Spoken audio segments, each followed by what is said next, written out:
Long queues have already become a regular feature at many UK airports, many having their flights cancelled. Sky News reporter Helen Smith has been finding out why. Arriving at an airport, Have you both got your COVID documentation for landing? Yes. getting checked in,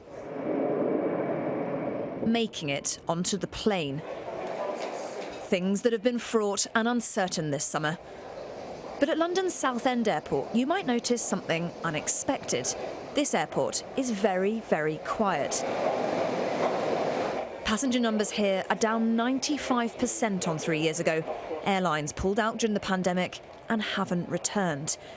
It might seem mad given the turmoil at bigger airports.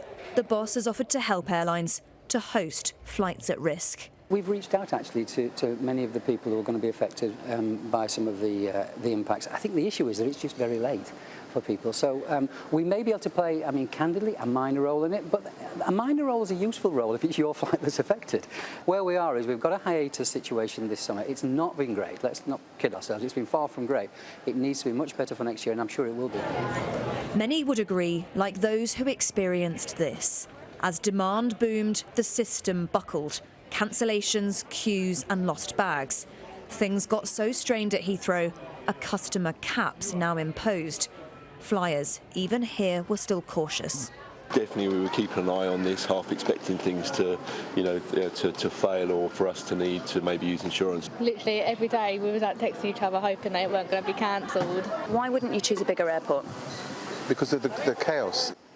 The fact that this airport is as quiet as it is at precisely the same time that other airports are making cancellations is really an indication of just how off kilter this industry is post-pandemic.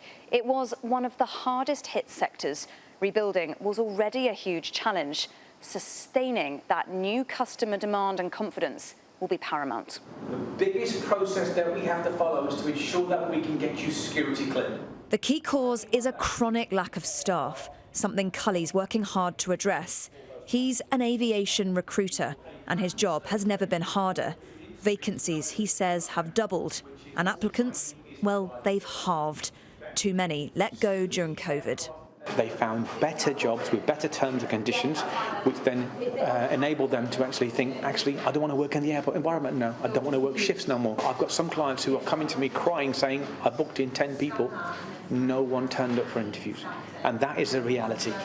Airports say they just didn't have enough notice to reopen. Brexit too means staff options are smaller. Experts say it may all prompt an industry reset. The model of low cost no longer sustainable. We've always had a challenge of there being more supply than there is actual demand, and airlines actually creating artificial demand with very low fares.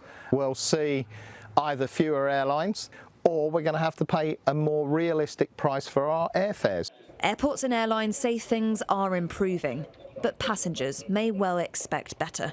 Helen Smith, Sky News, Southend.